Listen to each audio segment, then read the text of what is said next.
잘 벌고 잘 살자. 네, 안녕하세요. 팍스 인베스테이너 진행을 맡은 이주원 김수민입니다. 네, 이렇게 또 내일장 하루를 앞두고 오늘 아침이 밝았습니다. 하루를 앞둔 만큼 이렇게 욕심이 나는 하루가 아닐까 싶습니다. 그 욕심에 부합하기 위해서 오늘 저희가 또 핫 이슈부터 경제 지시까지 국내장부터 미국 증시까지 다 브리핑을 준비했으니까요. 이 시간 알차게 활용해 보시면 좋겠습니다. 수민 씨, 오늘의 또 특별한 각오가 있으실까요? 네, 오늘의 특별한 각오 제가 또 준비를 해왔는데 저희가 또 주원 씨를 만나 뵙는 게 세란님도 있고 저도 있고 그렇잖아요. 네. 그래서 또 우리 주원 씨가 저를 까먹지 않도록 오늘의 핫 이슈도 정말 알차게 준비를 해서 우리 주원 씨가 저를 더 많이 기억해줬으면 하는 마음으로 준비를 해봤는데요. 네. 오늘이 또 목요일이잖아요. 네. 또 금요일까지 하루밖에 남지 않은 상황이니까요. 그리고 금요일까지 장 마지막 마감일까지 화이팅 하셔서 힘차게 달려보셨으면 좋겠다 이런 생각이 듭니다. 또 이렇게 응원을 해드리기 위해서 저희 인베스테이너가 있는 게 아니겠어요. 네. 이렇게 또 오늘의 각오 힘차게 전해드리고 싶은데 네. 우리 주원 씨는 또 어떤 특별한 각오가 있으신가요?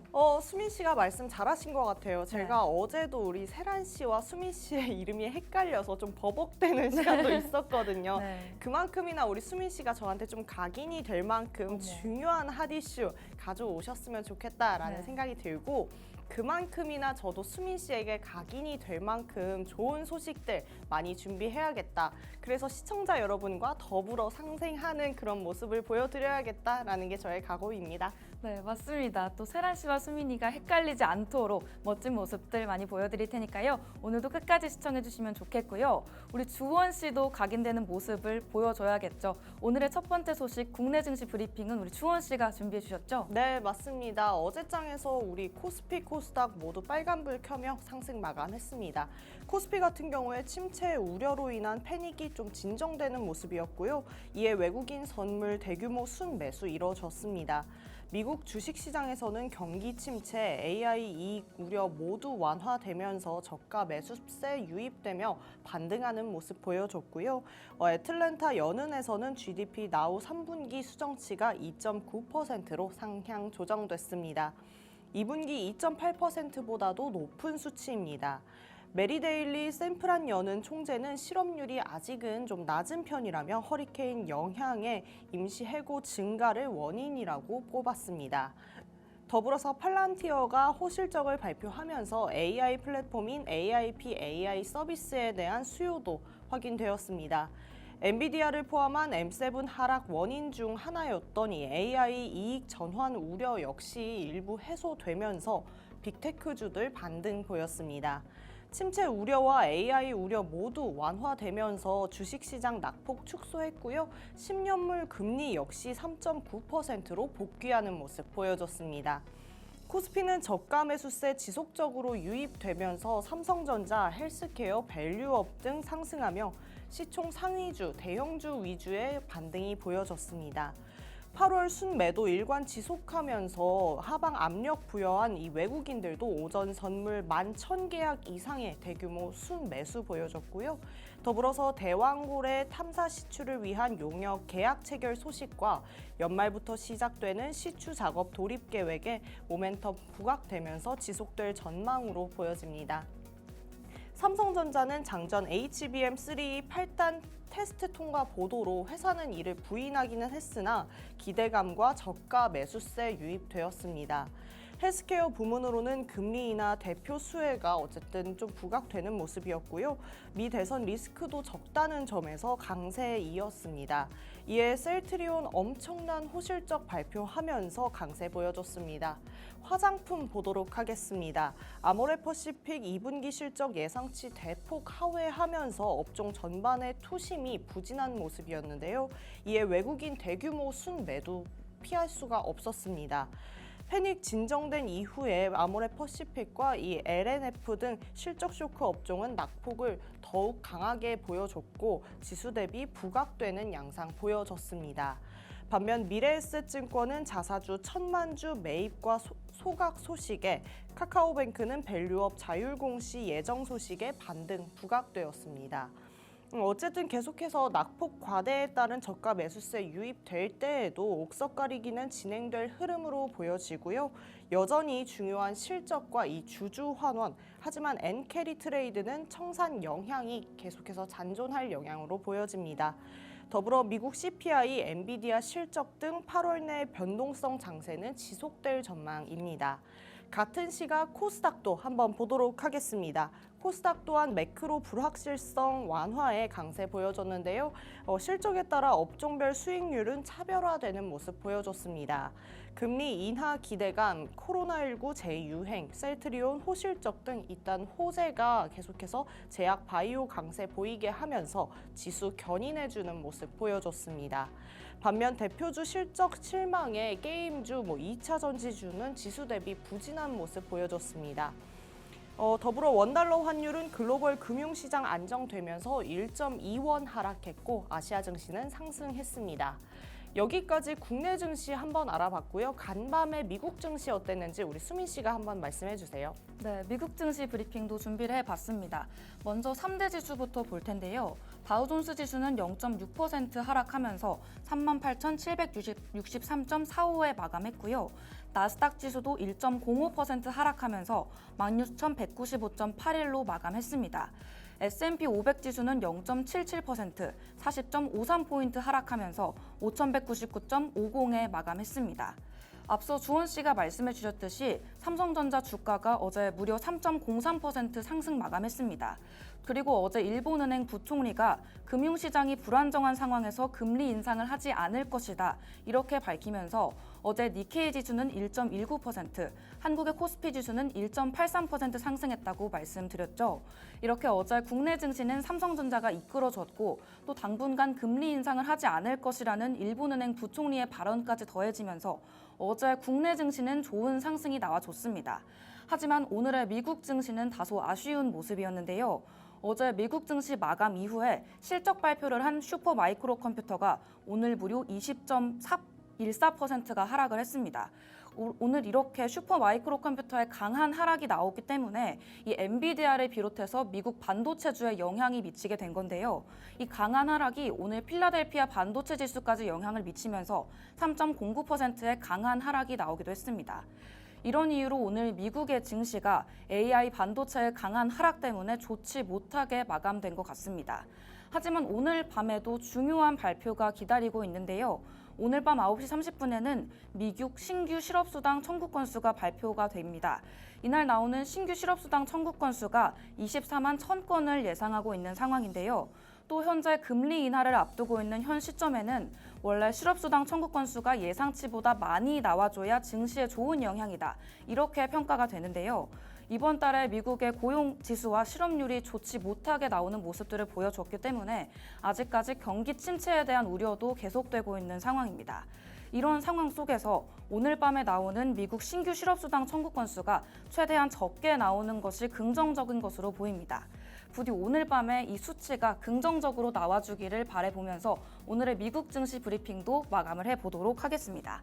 이렇게 국내 증시 그리고 미국 증시까지 알아봤다면 이제는 우리 시장 이끌어주고 있는 핫한 이슈들까지 만나봐야겠죠. 오늘의 첫 번째 핫 이슈 또 우리 주원 씨가 준비해 주셨잖아요. 네, 맞습니다. 제가 준비한 핫 이슈는 언제까지 좋기만 할 줄 알았던 우리 조선주 이야기를 준비해봤습니다. 네. 월요일장이 정말 역사적인 날이었죠. 최악의 하루였는데 이날 정말 꿋꿋할 줄 알았던 우리 조선주마저 휘청하는 모습 보여줬습니다.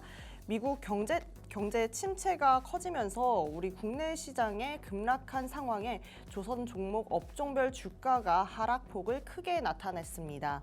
이날 조선과 조선 기자재 종목이 포함된 조선 업종 테마는 전거래일 대비 12.6% 하락했습니다. 이는 30개 업종 테마 중에 가장 큰 폭으로 하락을 한 건데요. 조선과 조선 기자재 종목의 주가 하락률은 각각 12.52%, 12.51%가 나타났습니다. 그럼에도 불구하고 많은 분들이 이 위기를 기회로 삼으셨을까요? 전거래일에서 낙폭이 컸던 업종을 이 업종들을 중심으로 빠르게 반등이 나오면서 반도체 장비와 함께 조선주가 강세를 보였습니다. 이 업황 호조가 이어지면서 호실적 기대되는 영향을 받은 것으로 보여지는데요. 더불어 조선주가 계속해서 언급되는 이 슈퍼사이클에 대한 영향도 받은 것으로 보여집니다. 조선주 하면 슈퍼사이클 한몫하겠습니다. 슈퍼사이클 호황기로 접어들면서 조선소의 기자재가 독점 납품하는 조선업 밸류체인 기업들도 덩달아 상승세 보여줬습니다. 그간 자본시장에서 소외되었던 이 조선업은 지난 10여 년간 강도 높은 구조조정 속에서도 살아남은 우량 기업들이 역대급 실적 기록을 쓰고 있다라고 합니다. 다음 보시면 조선주에도 저가 매수세가 몰렸다라는 이야기가 있는데요. 이렇게 불행 중 다행인 소식도 없을 것 같습니다. 고공행진만 달릴 줄 알았던 이 조선주에 걸린 제동은 아마 기회를 삼기에 딱 좋지 않나라는 생각이 듭니다. 그래서 이거래일 연속 국내 증시 하락과 함께 급락한 후에 저가 매수세가 몰린 이 조선주들은 카타르발 액화 천연가스 운반선 수주 기대감까지 없고 다시 질주하는 모습 보여주고 있습니다. 특별히 HD 한국, 조선해양, 삼성중공업, 한화오션 등 국내 조선 3사가 카타르 국영 석유 기업인 카타르 에너지와 최대 5조 원 규모의 액화 천연가스 운반선 수주 협상을 벌이는 것이 확인이 되었습니다. 이런 가운데 HD 한국, 조선해양이 급등하고 HD 현대중공업 또한 강세를 보여주는 모습이었습니다. 이렇게 조선주가 잘 감에 따라서 함께 기분 좋은 종목이 또 있습니다. 예상하셨을 수 있겠지만 조선 기자재 산업입니다. 조선 기자재 업체들도 일감도 덩달아 늘어나는 모습에 기분이 좋다라고 볼 수가 있겠는데요. 조선 기자재 산업은 소수 기업이 독점 납품하면서 안정적으로 성장해왔습니다. 이들의 실적은 곧 조선사들의 수주 여부와 매출 증가 등을 고스란히 영향을 받을 수 있기 때문에 조선주가 올라감에 따라 요 조선 기자재주들도 한번 확인해 보시는 게 좋겠습니다. 여기까지 저의 핫이슈 좀 알아봤고요. 우리 수민 씨가 준비한 핫이슈 알아봐야겠죠? 네, 저도 핫이슈를 준비해 봤는데요. 오늘의 두 번째 핫이슈 바로 유가입니다. 오늘의 핫이슈가 유가인 이유, 바로 국내 주유소 휘발유 가격의 하락과 경유 가격의 상승 때문인데요. 오늘 핫이슈에서는 이 유가에 대한 내용을 자세히 알아보도록 하겠습니다. 다음 보시면 이번 주 들어서 국내 주유소의 평균 휘발유 판매 가격이 6주 만에 하락세를 보였다고 하는데요. 유가정보 시스템에 따르면 7월 다섯째 주 전국 주유소 휘발유 평균 판매가가 리터당 1,711원으로 직전주 대비 2.5원 내렸습니다. 휘발유 가격이 5주 연속 상승한 후에 6주 만에 하락세로 돌아섰는데요. 그렇다면 경유 가격은 어땠을까요? 이 경유의 가격은 반대로 오름세를 보였습니다. 같은 기간에 전국 주유소 경유 평균 판매가가 리터당 1,548.3원이었는데 직전주 대비 1.9원 상승한 모습이라고 하는데요. 경유 가격은 6주 연속에서 오르고 있지만 이 상승폭 자체는 둔화된 양상을 보이고 있다고 합니다. 다음으로 지역별로도 차이를 알아보도록 하겠습니다. 서울의 휘발유 가격은 전주 대비 2.9원 하락한 1,776.6원을 기록하면서 가장 높은 모습이었는데요. 울산은 5.2원 내린 1,681.8원으로 가장 낮았고요.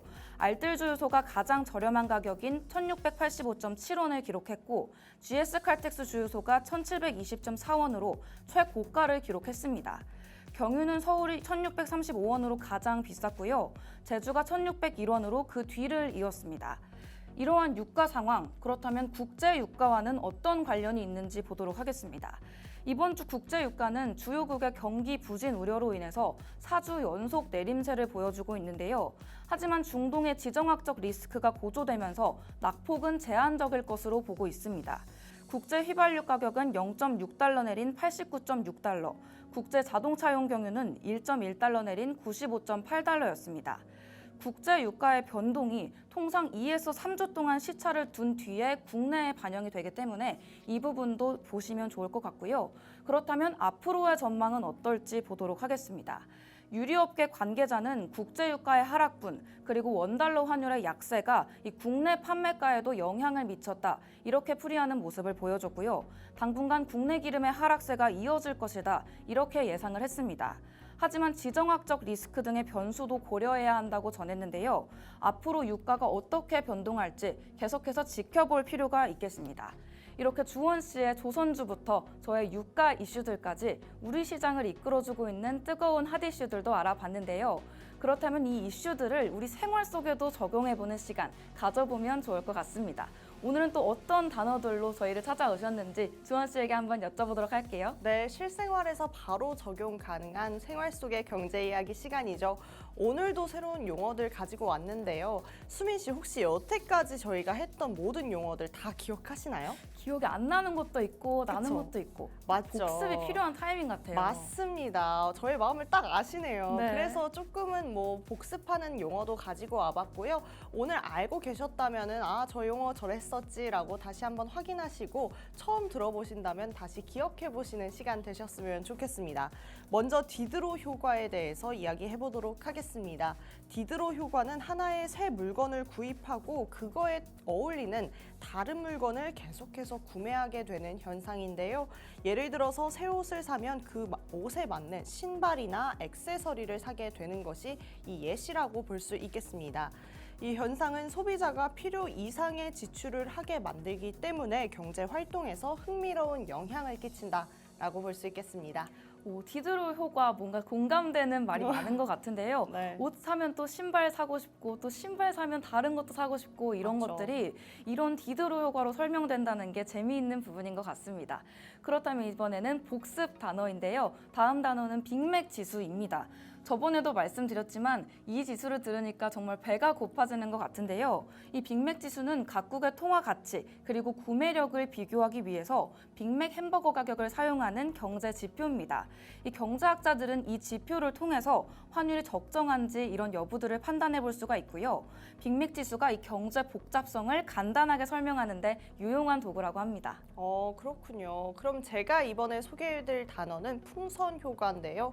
저는 처음에 이 단어만 듣고는 풍선처럼 계속해서 커지는 거를 풍선 효과라고 하는 줄 알았는데 그건 아니었고요. 풍선 효과는 한 문제를 해결하면 다른 문제나 새로운 문제가 발생하는 현상이라고 합니다.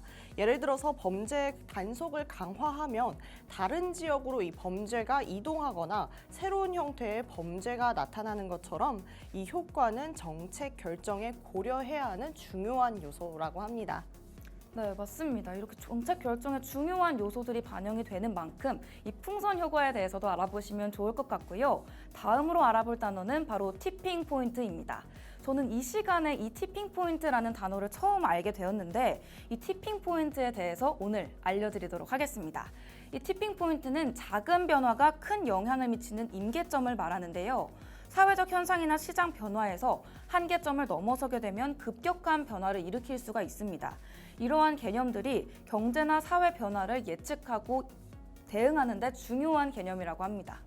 이 티핑 포인트 너무나 좋은 단어 같네요. 네. 우리 방송이 또 우리 투자자분들에게 하나의 티핑 포인트가 되면 좋겠다라는 생각이 듭니다. 네. 자, 마지막으로 불마켓에 대해서 알아보도록 하겠습니다. 이 불마켓은 주식시장에서 주가가 지속적으로 상승하는 강세장을 이야기합니다. 투자자들이 낙관적인 전망을 가지고 적극적으로 매수에 나서면서 주가가 오르는 시기라고 할 수가 있겠고요. 불마켓은 경제가 성장하고 있음을 나타내지만 과도한 낙관은 거품을 형성할 수 있어서 주의가 필요해 보입니다. 네, 오늘 불마켓까지 이렇게 5가지 단어들을 알아봤는데요. 네. 복습했던 단어들도 있는 만큼 오늘 알려드린 단어들은 꼭 기억해 주셨으면 좋겠습니다. 저희가 알려드린 단어들 복습해야만 기억할 수 있다. 이제는 정말 시청자분들도 아시는 내용일 것 같은데요. 이제 혼자는 하기 싫다 하시는 분들을 위해서 저희가 또 안내드릴 사항이 있잖아요. 네, 맞습니다. 항상 말씀드리고 있는 하단에 QR코드 들어오시면 우리 전문가님께서 이렇게 용어뿐만 아니라 공략주부터 이제 종목에 대한 이야기까지 해주고 있고요. 그리고 또 우리 방송이 이렇게 후루룩 아침에 넘어가 버려서 네. 잘 못 봤다 하시는 분들을 위해서 또 마련한 공간이 있죠, 우리 수민 씨. 네, 맞습니다. 제가 이어서 소개드릴 공간 바로 팍스탁 유튜브 채널인데요. 구독과 좋아요, 알림 설정 해두고 기다리시면 저희의 소식들을 누구보다 빠르게 받아보실 수가 있습니다. 이런 소식들 빠르게 받아보실 수 있는 만큼 뒤에 있는 소식들까지도 계속해서 기다려주시면 좋을 것 같고요. 저희는 2부에도 정말 알찬 소식들로 준비가 되어 있습니다. 유튜브에서 볼 수 있다고 2부 놓치시면 안 되겠죠? 저희는 2부에서 만나뵐 수 있도록 하겠습니다. 그때까지 채널 고정!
네, 이렇게 주사인 볼트 타임이 또 돌아왔습니다. 오늘은 또 어떤 특별한 이야기와 퀴즈가 준비되어 있을지 함께 기대해보면서 힘차게 출발해보면 좋겠습니다. 오늘은 어제 이 부동산 이야기에 이어서 청약에 대해서도 얘기해볼까 합니다. 이 청약 이야기 정말 많이 들으셨죠? 대화를 하다 보면 청약해야 된다, 청약하랜다 이런 말이 참 많이 나오는데요. 이 청약 정말 요즘 내 집 마련하기 어려운 이 시점에서 굉장히 중요한 부분인 건 알겠는데 사실 너무 막막하고 너무 방대해서 알기 어려우셨죠. 오늘 이 10분 정도 되는 시간에 이 청약에 대해서는 확실히 알고 갈 수 있도록 오늘 준비해봤습니다. 더불어서 우리 수민 씨도 이렇게 청년의 시대에 청약을 잘 알고 계신지 궁금한데요. 어떠세요? 또 청약 들어본 적이 많은데 네. 또 얼마 전에 청약홈이 터지는 사건이 발생을 했었잖아요. 맞죠. 얼마나 또 인기가 많으면 로또 청약이다 이런 물건이 하나 나올 때마다 이 청약홈이 마비가 될 정도로 인기가 많다고 하는데 네. 이번에 했던 그 청약 사건이 로또 2등의 확률과 비슷하다고 하는 거예요. 그래서 정말 우리나라 분들이 청약에 관심이 많구나, 내 집 마련에 관심이 많구나 이런 생각이 들었어서 네. 오늘 주원 씨가 준비해 주신 이 청약도 아주 열심히 들어보고 싶다 이런 생각이 듭니다. 요번 청약이 정말 화두가 됐었어요. 네. 사실 300만 대 1의 확률이었거든요. 네, 맞아요. 근데 이게 로또 2등이 아닌 것 같아요. 사실 이 차액 자체로 보면 로또 1등과 맞습니다. 맞먹는 차액이었잖아요. 그래서 아마 다들 청약하지 않을까 싶은데 오늘 이 청약에 대해서 좀 기대가 되시나요? 네, 맞습니다. 또 청약에 이렇게 들어만 봤지 정확한 개념들을 알아보려고 한 적은 없는 것 같아서 네. 이렇게 퀴즈 풀면서 알아보는 시간 아주 기대됩니다. 네, 좋습니다. 자, 그러면 우리 수민 씨의 기대까지 제가 한 몸을 받고 바로 출발해 보도록 하겠습니다. 먼저 청약은 이 임대와 분양 이렇게 두 가지로 나뉩니다. 임대는 정해진 기간 동안 내가 빌려서 쓰는 거고요. 분양은 말 그대로 내가 청약에 당첨됨으로써 바로 온전히 내 집이 되는 것입니다. 그러면 요거를 다시 두 개씩 나눠 보도록 하겠습니다. 임대는 공공임대와 민간임대로 나눠지고 있고요. 그리고 분양도 공공분양과 민간분양으로 나눠집니다. 결국 청약이라고 하면 이렇게 네 가지로 나눠진다라고 아시면 될 것 같습니다. 자, 그럼 앞에 민간 붙은 이 친구들부터 알아보도록 하겠습니다. 우리가 흔히 아는 뭐 레미땡, 뭐 자땡, 프로지땡, 이편한 세상, 이거는 또 말했네요. 이편한 세땡 등 민간이 알아서 하는 산업이라고 할 수 있겠습니다. 공공 보도록 하겠습니다. 공공 임대와 공공 분양이 또 있겠죠. 공공은 LH, GH, SH처럼 국가나 지방자치단체에서 공적 사업 주체가 하는 사업이라고 말할 수가 있겠습니다. 여기까지는 뭐 쉬우시죠. 원래 임대 아파트는 이 기존 아파트 옆에 따로 짓는 시스템이었습니다. 그런데 그렇게 하니까 이 어른들뿐만 아니라 아이들 사이에서도 굉장히 뭐 왕따를 시키고 놀리고 흉보고 따돌리는 일들이 생겼습니다. 그래서 요즘에는 이 재건축이나 재개발을 할 때 한두 동 정도는 이 임대로 짓도록 의무화를 하거나 아니면 그렇게 지으면 뭐 베네핏을 주는 등 이 소셜 믹스를 유도하고 있습니다.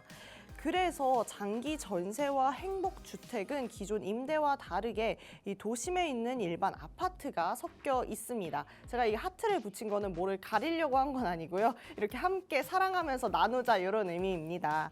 특히 이 행복주택은 사회초년생, 신혼부부 위주로 물량이 배정이 되는데요.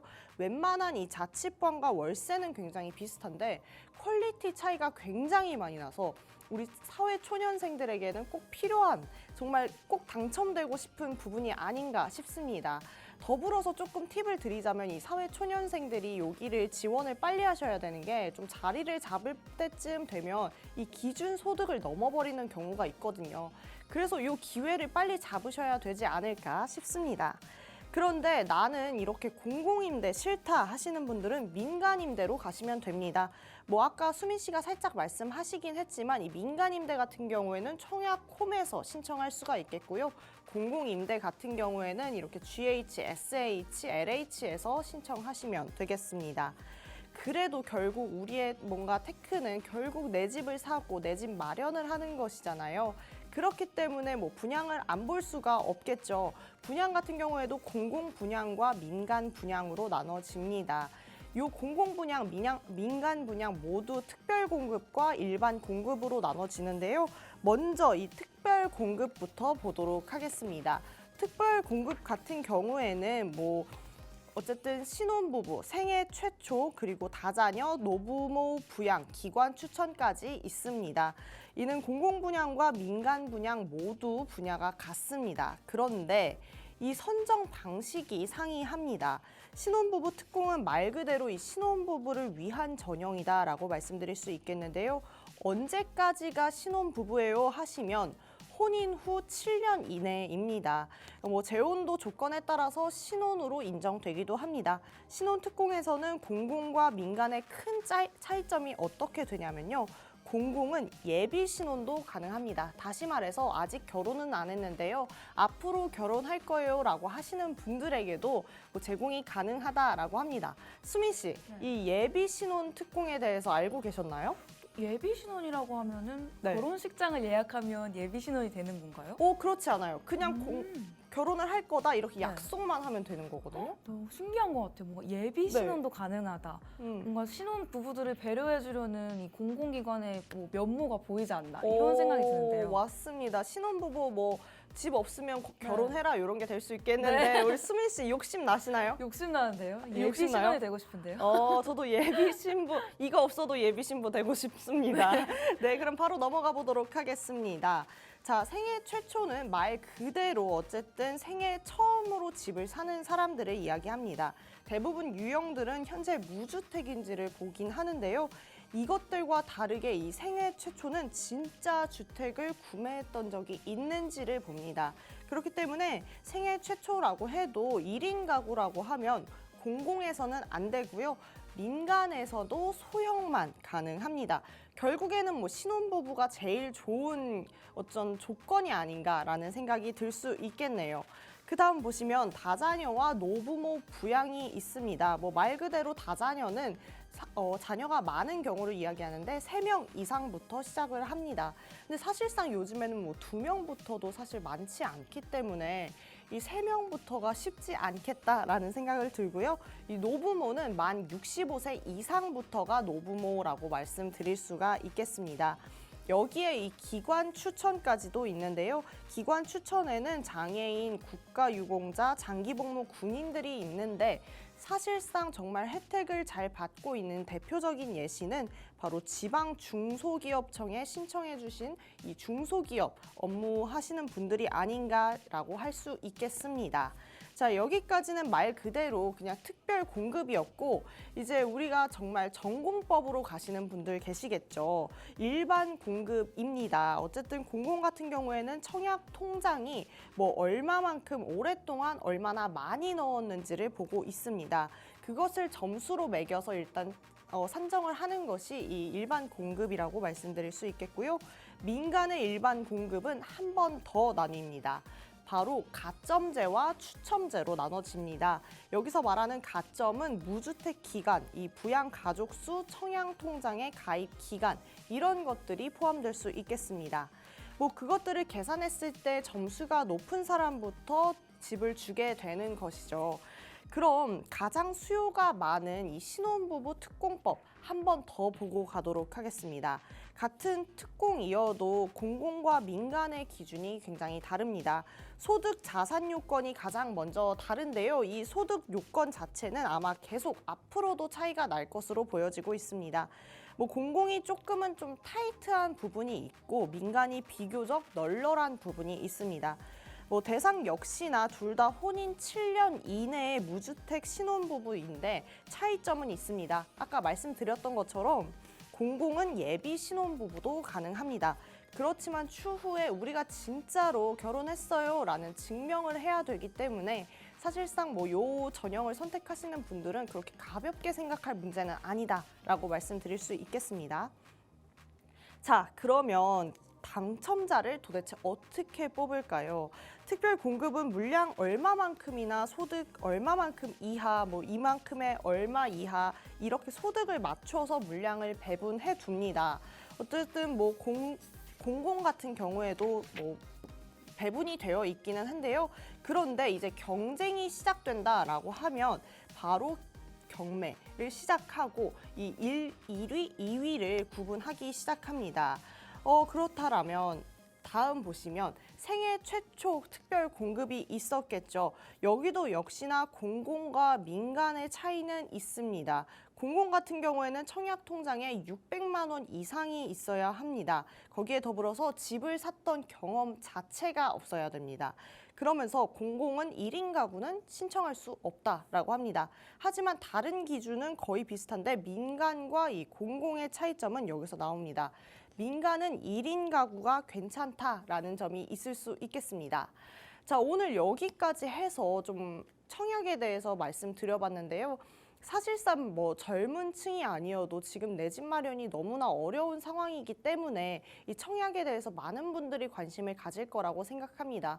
그리고 최근에 나왔던 그 청약에서도 보면 300만 대 1인 것을 보면 정말 모두가 집을 갖고 싶어 한다라고 말씀드릴 수 있겠는데요. 어제 살짝 말씀드렸지만 이 집 거릴 수밖에 없는 이유가 집 하나 있으면 주택연금도 필요해지고 노후까지 좀 대비가 되기 때문에 집에 대해서 계속해서 관심을 가질 수밖에 없고 또 투자를 하는 투자자 입장에서는 집이 나의 집을 갖는 것뿐만 아니라 투자의 영역까지도 좀 보완을 해주기 때문에 계속해서 관심을 가질 수밖에 없지 않나 싶습니다. 오늘 좀 수민 씨에게는 어떻게 보면 좀 먼 이야기였을까 싶을 수 있는데 오늘 어떻게 들었는지 좀 궁금하네요. 또 저희 의식주라고 하잖아요. 그중에 주가 우리가 주거하는 환경이고 우리가 힘들게 일하고 이제 집에 가서 발 뻗고 누울 공간이 필요한 건데 이런 부분들이 충족되지 않으면 삶이 또 힘들어질 수도 있잖아요. 네. 그렇기 때문에 이 집에 대해서 관심은 계속해서 가질 수밖에 없는 것 같아요. 근데 또 우리가 현금 다발을 들고 집을 사면 너무 좋겠지만 네. 그러긴 또 어려운 상황들이 있으니까 이런 청약들에도 계속 관심을 가져보면 좋을 것 같다. 이런 생각이 들었고요. 네. 또 신혼 신혼부부 특공에 대해서도 말씀을 해주셨는데 또 이제 출산율이 낮다, 결혼하지 않는다 이런 이슈들이 또 뉴스에서 많이 보이고 있잖아요. 네. 이런 부분들이 있으니까 이런 청약 같은 부분들을 개선을 해서 우리가 발 뻗고 잘 수 있는 공간 만들어주면 또 결혼도 많이 하지 않을까, 아이도 많이 낳지 않을까 이런 생각이 들어서 네. 이런 부분들이 더 확대되고 개선됐으면 좋겠다 이런 생각이 드는 강의였던 것 같습니다. 네, 좋습니다. 여기에 우리가 수민 씨가 말씀해주신 이 문제 해결뿐만 아니라 또 해결되고 조금 붐이 일을 수 있는 부분이 또 있잖아요. 네. 이렇게 아파트들이 재건축이 되고 하면 또 건설사에게는 또 굉장한 수혜가 될 수 있잖아요. 네. 그러다 보면 요것들을 좀 이어서 어디가 청약이 된다더라고 어느 건설사가 한다더라 이렇게 이어서 좀 종목까지도 볼 수 있기 때문에 하나도 버릴 수가 없는 부분이지 않나 싶습니다. 네. 우리 수민 씨가 또 바로 다음 시간 준비해 두셨잖아요. 그렇기 때문에 여기서 또 끝내시면 굉장히 서운하시지 않을까 싶습니다. 수민 씨의 또 알찬 시간 준비되어 있으니까요. 수민 씨 나올 때까지 채널 고정!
네, 안녕하세요. 어디서도 볼 수 없었던 재미있는 경제 소식들 전해드리고 있는 김수민입니다.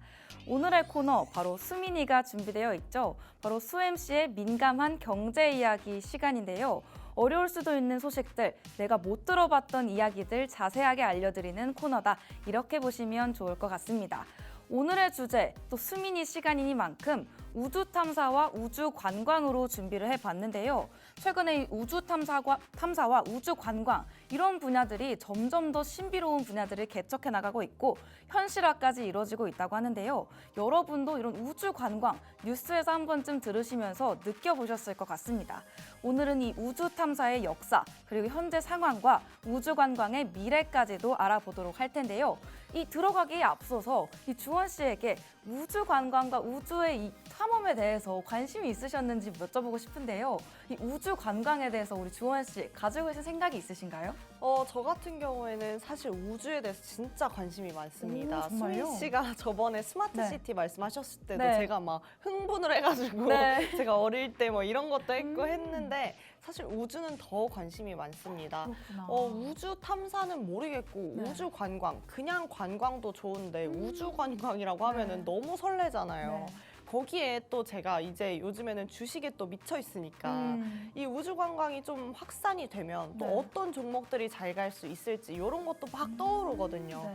그래서 이런 거를 생각했을 때 우주 관광이라는 주제 너무 흥미롭다 이렇게 생각할 수가 있을 것 같아요. 맞습니다. 또 우리 주원 씨가 또 스포를 조금 해주셨는데 우리 주원 씨 말씀대로 이 우주 관광이 뜨고 있는 만큼 이 우주 관광에 따라서 따라오는 종목들도 있기 마련이거든요. 이런 종목들까지 오늘 준비를 했으니까요. 수민이 마지막 시간까지 계속해서 지켜봐 주시면 좋겠고요. 또 흥미롭다고 하셨으니까 이 우주 탐사가 무엇인지부터 알아보도록 하겠습니다.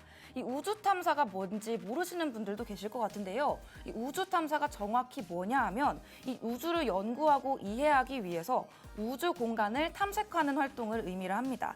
이 탐사가 우주 비행선, 로봇 탐사기를 통해서 이루어지고 있고요. 우주의 다양한 현상과 천체를 연구하고 있습니다. 이 우주 탐사가 인류의 기술력 그리고 과학적 호기심이 만들어낸 가장 놀라운 업적 중 하나입니다. 또 우주 탐사의 역사도 알아봐야겠죠. 1957년에 소련이 최초의 인공위성 스푸트니크 1호를 발사를 하면서 우주 탐사의 시대를 본격적으로 열었습니다. 이후에 1961년 유리 가가린이 인류 최초로 우주를 비행을 했고요. 1969년에는 아폴로 11호가 달에 착륙하면서 최초의 인류 큰 이정표가 되어줬습니다. 이후에는 이 화성 탐사, 외계 행성 탐사까지 다양한 탐사 프로젝트가 진행되면서 우주의 비밀들을 하나씩 풀어가고 있었는데요. 최근에는 이렇게 우주 탐사의 범위도 넓어지고 있는 상황입니다. 나사와 ESA, CNSA 등의 우주 기관들이 활발하게 활동을 이어나가고 있고요. 민간 기업인 스페이스X, 블루 오리진, 그리고 버진 갤럭틱 등도 우주 탐사에 참여를 하고 있습니다. 예를 들어서 스페이스X 같은 경우에는 화성 탐사를 위한 우주선인 스타쉽을 개발을 하고 있고요. 블루 오리진은 이 우주 여행을 위한 뉴 셰퍼드를 운영을 하고 있다고 합니다. 여기서 첫 번째 퀴즈가 나갑니다. 최초로 인류가 달에 착륙한 해는 언제일까요? 우리 주원 씨에게 여쭤보도록 하겠습니다. 네, 1957년이라고 본 것 같은데 네. 사실상 좀 어려운 질문이네요. 헷갈리죠? 네, 세란 씨가 원래는 어려웠는데 오늘 수민 씨가 살짝 어려운 질문을 해주셨는데 네. 1957년입니다. 땡! 아, 뭐예요? 1969년이었습니다. 이 아폴로 11호가 착륙한 거는 인류가 처음으로 달에 발을 디딘 순간이기 때문에 1969년이다. 이렇게 보시면 좋을 것 같은데요. 제가 요즘에 1박 2일 같은 거 다시 보기를 많이 하고 있는데 우리 나영석 PD님을 따라서 땡! 이렇게 외쳐봤습니다. 주원 씨가 틀려줬으니까 시청자분들은 틀리지 마시고 이 연도까지도 기억을 해보시면 좋을 것 같고요. 이제는 우주 관광에 대해서도 본격적으로 알아보도록 하겠습니다. 이 우주 관광이 일반인이 우주를 여행을 하거나 시간을 보내는 활동을 말을 하는데요. 이제 과학자들만의 활동이 아니라 일반인들도 참여할 수 있는 새로운 형태의 관광이 되고 있다. 이렇게 보시면 좋을 것 같습니다. 우리가 우주를 알아보는 방법들이 또 유튜브를 통해서도 보고 TV를 통해서도 보면서 이렇게 매체를 통해서 봤었는데 직접 가는 건 과학자들만의 영역이 아닌가 이렇게 생각을 했던 게 이제 과거의 일이었는데요. 이제 현재로 다가오면서 정말 빠르게 발전을 하고 있는 만큼 이제는 직접 내 눈으로 우주를 볼 수 있는 상황이 왔다. 이렇게 보시면 좋을 것 같습니다. 이 우주라는 게 과학자들만의 전유물이 아니라 일반인들도 참여할 수 있는 새로운 형태로 바뀌고 있다고 보시면 좋을 것 같은데요. 이 우주 관광이 지구의 중력을 벗어나서 우주 공간을 경험할 수 있는 기회를 제공해주고요. 재벌이나 유명 인사들 사이에서 정말 큰 관심을 받고 있다고 합니다. 이 우주 관광의 시작, 그렇다면 언제일지 궁금하실 것 같은데요. 이 우주 관광의 시작은 비교적 최근입니다. 2001년에 미국의 억만장자 데니스 티토가 우주 관광의 첫 사례로 기록이 됐는데요. 러시아의 소유주 우주선을 타고 국제 우주정거장에서 8일간 체류했다고 합니다. 이 티토가 또 스페이스X의 달 탐사 프로젝트에도 참가하겠다 이렇게 의사를 밝히면서 화제가 되기도 했었는데요. 이 우주 관광이 이렇게 점점 상업화가 되면서 많은 기업들이 우주 관광 사업에 뛰어들고 있습니다.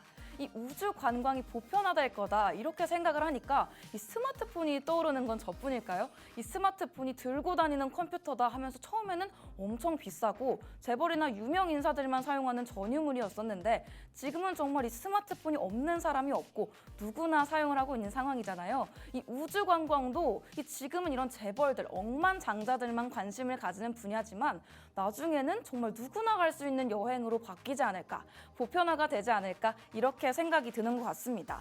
이런 생각이 드는 만큼 계속해서 우주관광 기업까지도 알아봐야 될 텐데요. 이 스페이스X와 블루 오리진 그리고 버진 갤럭틱이 있다 이렇게 말씀을 드렸었는데 이 스페이스X가 그중에서도 민간 우주 여행을 위한 드래곤 우주선을 운영하고 있고요. 블루 오리진은 서브오르빗 우주 관광을 위한 뉴 셰퍼드를 발명하고 있습니다. 이 버진 갤럭틱은 우주 관광을 통한 유니티 우주선을 통해서 고객들에게 우주를 경험할 기회들을 제공할 계획이라고 하는데요. 여기서 두 번째 퀴즈가 나가게 됐습니다. 아까 살짝 보였던 것 같은데 이 첫 번째 우주 관광객이 누구였을까요? 우리 주원 씨에게 또 여쭤보도록 하겠습니다. 네, 우리 티토 씨가 우주 네. 관광을 했다라고 봤는데요. 네. 사실 뭐 저희가 8일 동안 그냥 국내 여행만 가도 돈이 네. 진짜 많이 깨지잖아요.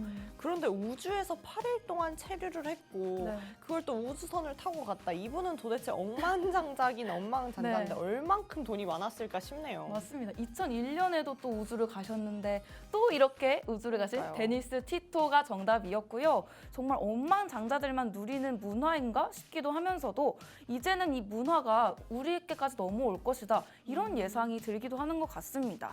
그렇다면 이 우주 관광이 어떻게 이루어지는지 알아봐야겠죠. 일반적으로 이 우주 관광이라는 게 지구의 대기권을 벗어나서 우주로 나가는 여행을 말하는데요. 현재는 대체로 지구 저궤도에서의 짧은 체류가 주를 이루고 있고요. 약 10분에서 30분 정도의 우주 체험이 가능하다고 합니다. 이 우주 관광의 고객들은 우주선 내에서도 이 무중력 상태를 경험할 수가 있고요. 지구를 우주에서 바라보는 감동까지도 느끼고 왔다. 이런 후기들이 나오고 있다고 합니다. 이 사진 같은 풍경을 실제로 볼 수 있다면 정말 신기하고 황홀할 것 같은데요. 저도 한번 가보고 싶다 이런 생각이 들 만큼 이 우주 관광이 정말 보편화되고 있다 이렇게 보시면 좋을 것 같습니다. 여기서 잠깐 또 퀴즈가 마련이 되어 있습니다. 그렇다면 이 우주 관광을 통해서 고객이 경험할 수 있는 것은 무엇일까요? 제가 앞서서 살짝 말씀을 드렸었는데 우리 주원 씨가 이 우주 관광을 통해서 경험해보고 싶은 걸 들어봐도 좋을 것 같아요. 우리 주원 씨는 우주 관광을 통해서 어떤 것들을 경험해보고 싶으세요? 일단 정답은 제가 알고 있거든요. 네. 저궤도에서 짧은 체류가 가능하다라고 이야기를 했었는데 네. 제가 우주에서 경험하고 싶은 거는 진짜 딱 한 가지. 진짜 어떤 별거 아닌 것 같거든요. 네. 그 무중력을 한번 느껴보고 싶습니다. 이렇게 근데 둥둥. 네, 또 네. 거기에 플러스 저는 그런 생각을 합니다. 해외 여행만 다녀와도 제가 보는 시야가 이렇게 넓어지는데 우주를 다녀온다고 하면 제가 현실에 적응하고 살 수 있을까? 그러니까요. 네. 저도 이거 준비하면서 네. 뭔가 우주여행 가보고 싶다 이런 생각이 들었었는데 다녀오면 아 정말 내가 이 지구에서 겪고 있는 일이 별거 아닐 수도 있겠다 막 이런 생각이 들면서 맞죠. 정말 빨리 보편화됐으면 좋겠다 이런 생각이 들더라고요. 네. 주원 씨는 나가면 뭔가 우주에서 나는 한 줄기 먼지인가 이런 생각 안 드실 것 같으세요? 그럴 것 같아요. 그래서 오히려 저는 수민 씨랑 반대로 네. 그냥 제 삶이 별거 아니라고 느껴버릴 수도 있지 않을까? 이런 생각도 하게 되는 것 같아요. 네, 또 우리에게 이런 생각거리를 주는 우주 체험이 이렇게 가까워지고 있다 이런 생각이 들어서 저는 오히려 좋은 것 같습니다. 네. 우리 주원 씨가 말씀해 주셨던 우주에서의 무중력 상태는 물론이고요. 대기권 밖에서 지구를 바라보는 경험까지도 할 수 있다. 감동적인 후기가 들려왔다. 이렇게 말씀을 드렸었죠. 이 지구에서를 벗어나서 우주에서의 무중력 상태를 경험하고 이 지구를 대기권 밖에서 바라보는 경험들이 이 정말 특별하게 느껴지겠다. 이런 생각이 들었는데요. 우주선 내부에서도 무중력 상태를 경험할 수가 있고 이 지구를 바라보는 특별한 체험까지 할 수 있다고 하니까 정말 억만장자분들이 관심을 가질 만한 주제다. 이렇게 보이는 것 같습니다. 그렇다면 저희가 기다리는 우주 관광의 미래는 어떻게 될까요? 기술의 발전과 함께 우주 관광이 점점 더 접근이 가능해지고 있다. 이렇게 말씀을 드렸었는데 앞으로는 이런 사진 같은 우주 호텔, 우주 스테이션 등 다양한 우주 관광 시설이 확대될 것으로 보입니다. 이 우주 관광이 지구에서와는 다른 새로운 경험들을 제공을 해주니까요. 우주 여행이 정말 대중화될 날이 오기를 기대해 볼 수가 있겠습니다. 마지막으로 우주 탐사와 우주 관광의 경제적 영향까지도 알아봐야겠죠. 이 우주 탐사와 관광이 새로운 사업을 창출을 하고 또 관련 기술의 발전까지도 이끌어내고 있습니다. 이러한 발전이 우주 산업의 성장뿐만 아니라 다양한 관련 산업의 발전까지도 촉진을 해볼 수가 있겠죠. 예를 들어서 우주 관광은 항공, 통신 그리고 여행 산업까지도 영향을 미치고요. 새로운 사업 기회까지도 제공을 할 수가 있다고 합니다. 보이는 한화 에어로스페이스도 이런 우주에 대한 발전 그리고 방산주의 상승에까지 힘입으면서 상승세를 보여주고 있는 종목이고요. 이 다음에 한국항공우주 또한 최근 좋은 흐름을 보여줬다. 이렇게 알고 계시면 좋을 것 같습니다. 벌써 또 마지막 퀴즈가 돌아왔습니다.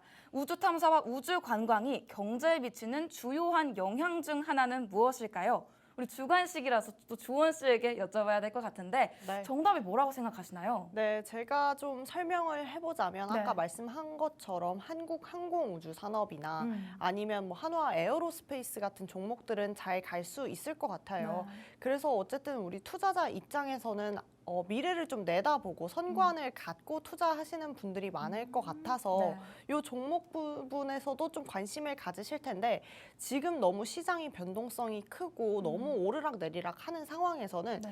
저라면 지금 들어가진 않을 것 같습니다. 지금은 조금 네. 방어할 수 있는 좀 그런 종목들을 위주로 들어갈 것 같은데 앞으로 좀 장이 좀 안정화를 찾고 한다면 이런 종목들도 좀 네. 눈여겨볼 수 있지 않을까. 오늘 그래도 우주 탐사와 우주 관광이 얼마만큼이나 우리 삶 가운데 깊게 들어왔는지 느껴봤잖아요. 네, 맞습니다. 그러니까 좀 이제는 염두해 볼 법하지 않을까 생각이 합니다. 네, 정답을 맞춰주시는 것뿐만 아니라 투자에 대한 조언까지 우리 주원 씨가 말씀을 해주셨는데요. 이렇게 해외 여행을 넘어서 우주 산업의 성장 그리고 관련 산업의 발전까지도 이끌어줬습니다. 저도 이 여행을 정말 좋아하는데요. 이제는 이 해외 여행을 넘어서 우주 여행, 우주 관광까지도 보편화될 날이 정말 얼마 남지 않았다 이런 생각이 드는 것 같습니다. 언젠가 이 수민이 시간에서 우주 여행 후기를 전해드릴 수 있으면 좋겠다 이런 말씀을 드리면서 오늘의 수민이도 마감해 보도록 하겠습니다. 저희 방송에서 제공해드리는 종목은 상승과 하락을 보장하지 않는다는 점, 단순히 투자 판단에 대한 조언이라는 점 알아주시면 좋을 것 같습니다. 저희는 내일 같은 시간에 만나 뵙도록 하겠습니다. 시청해주신 여러분 고맙습니다.